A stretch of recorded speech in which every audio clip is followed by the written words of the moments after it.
The Army of the Potomac was created in the early stages of the war, but we do indeed have an entire series on the Army of the Potomac. Today we will be discussing the structure of the Army as it stood June 30th, 1863, standing at about 93,540 men with 360 pieces of artillery. But what is the structure of this army? Now, most armies of this era followed a very simple system, one in which Napoleon Bonaparte had perfected during his campaigns, that was adopted by militaries in the Eastern and Western Hemisphere. The Corps system, an ingenious system that individual small forces are able to act independently as their own fighting forces. But then being able to concentrate all the forces into one large army, this system is what made the very art of war expedited. Now, instead of the army traveling as one, they traveled down multiple different roads. Keeping in contact, then concentrating in one area to fight as a united army. This is the system being used from the Army of the Potomac. At the head, you had the commanding general. As of June 27th, that man was General George Gordon Meade, the 47-year-old Pennsylvanian who was previously in command of the 5th Corps of the Army. Under him, you would have his staff officers who had different duties, from provosts to engineers and even artillery chief. Chief of Staff was Dan Butterfield. Chief of Engineers, Governor K. Warren. Chief of Artillery, Henry Hunt. Provost Marshal, Marcena Patrick. Chief Quartermaster, Rufus Ingalls. Medical Director, Dr. Jonathan Letterman. And Chief of Ordnance, Lieutenant John Eddy. What makes this staff interesting is, in fact, it was not chosen by Meade. Instead, it was chosen by his predecessor, Joseph Hooker. Meade had actually wanted to restructure his staff, even asking men such as Warren and even Division Commander Andrew Humphreys to become his chief of staff. But both men insisted that it would be unwise to replace the staff on the eve of the battle. So Meade instead kept the staff as was in preparation for the fight to come, but had full intentions to remove Butterfield following the battle to come. Now, the Army of the Potomac at the time was made up of 7 infantry corps, a cavalry corps, and then an artillery reserve. They also were moving over to mule-powered teamsters, which logistically was helping the supply of food and ammunition substantially. The corps were identified simply by numbers, and they were identified by a symbol. An organization of the grand divisions into corps were done by George B. McClellan. Then the implementation of the corps symbols were done by Joseph Hooker. Each corps will be made up of 2 to 3 divisions. Each division will be made up of 4 to 5 brigades, and each brigade will have about 4 to 6 regiments.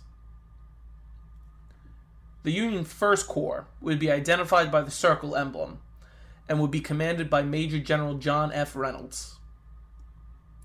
The Corps would be comprised of 3 divisions. The first, bearing the red circle, would be the division of General James Wadsworth, commanding 3,857 men, split into 2 brigades commanded by General Lysander Cutler and Solomon Meredith. The 2nd Division, under General John C. Robinson, bearing the white circle of the 2nd Division, stood at 2,997 men. It was comprised of the brigades of General Gabriel Paul and Henry Baxter.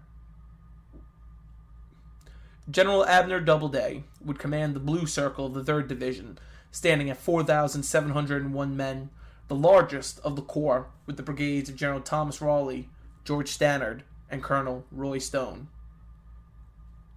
Reynolds, also like the other corps, will have an artillery brigade of 28 guns and 596 men, under the command of Colonel Charles Wainwright. The 1st Corps, totaling at 12,222 men fit for duty, with 28 guns, marching into the Battle of Gettysburg. The 2nd Corps would bear a clover as its symbol and be commanded by Major General Winfield Scott Hancock.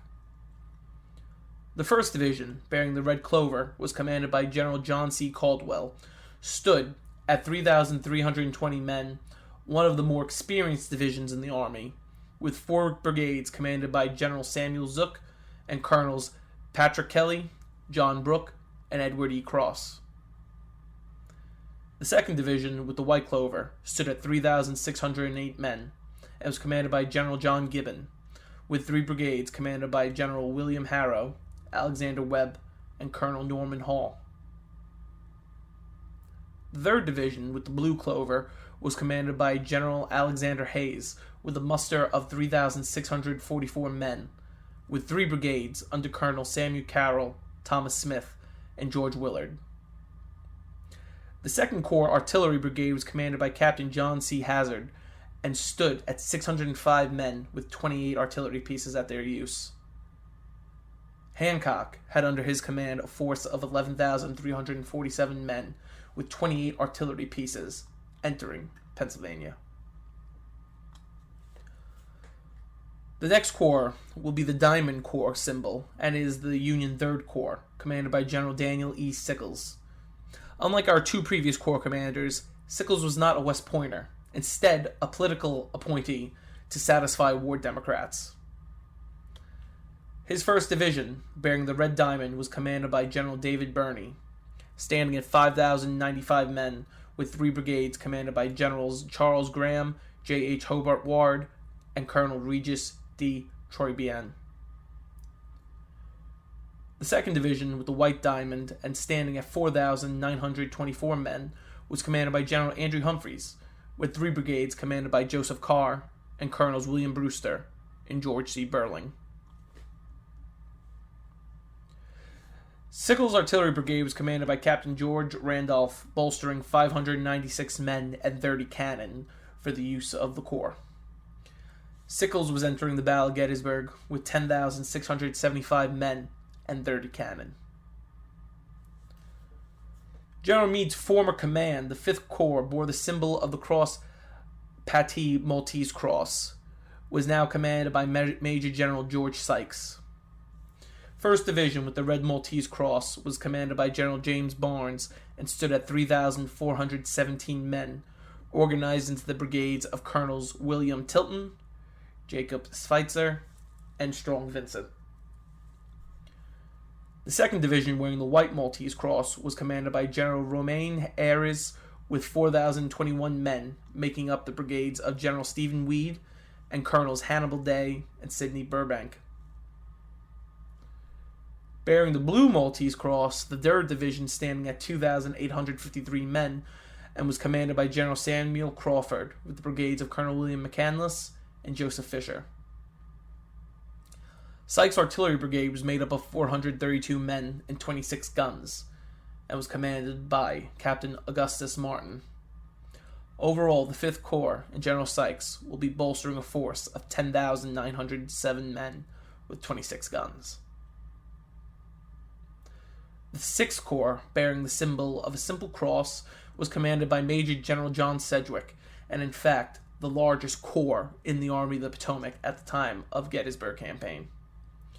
The 1st Division, with the Red Cross, commanded by General Horatio Wright, stood with 4,207 men between the brigades of General Albert Tobert, Joseph Bartlett, and David Russell. The White Cross stood at 3,603 men, commanded by General Albion P. Howe, with the brigades of Colonel Lewis Grant, Henry Eustis, and Generals Thomas Neal, John Newton, and Frank Wheaton. Sedgwick's Artillery Brigade is commanded by Colonel Charles Tompkins, and he would command 937 men and 46 guns. In total, Sedgwick, at the head of the 6th Corps, would bring 13,557 men and 46 cannon to Pennsylvania in the summer of 1863. The 11th Corps, bearing the Crescent Moon, was commanded by Major General Oliver Otis Howard, whom many named responsible for the Union being overrun at Gettysburg. The Red Crescent Moon of the 1st Division was commanded by General Francis Barlow, with troops numbering 2,459 men, commanded by the brigades of Generals Albert Ames and Colonel Leopold von Gielsa.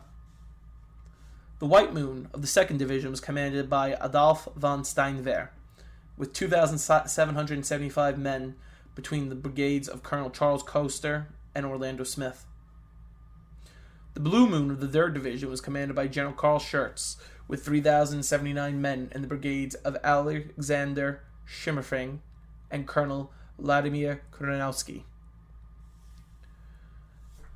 Howard's artillery brigade was under the command of Major Thomas Osborne and filled with 604 men and 26 cannon. The 11th Corps and Oliver Howard in total are approaching the Battle of Gettysburg with 9,054 men and 26 cannon. The final Infantry Corps, commanded by Major General Henry Slocum, with the star emblem, was the Union 12th Corps. The Red Star of the 1st Division, under the command of General Alpheus S. Williams, bolstered a force of 5,256 men, with the brigades of Colonel Archibald McDougall and Generals Henry Lockwood and Thomas Ruger. The 2nd Division, with the White Star, was commanded by General John Geary, with 3,964 men in the brigades of Colonel Charles Candy, George Cobham Jr., and General George Sears Green. The 12th Artillery Brigade was commanded by Lieutenant Edward Muhlenberg, and he had under his command 391 men and 20 guns. Slocum will arrive to Gettysburg with the 12th Corps standing at 9,788 men, with 20 artillery pieces. Now that brings us up to date with the Infantry Corps, but the Army of the Potomac also had a cavalry commanded by Major General Alfred Pleasanton. The 1st Division, commanded by General John Buford, with 4,544 men, with the brigades of William Gamble, Thomas Devon, and Wesley Merritt.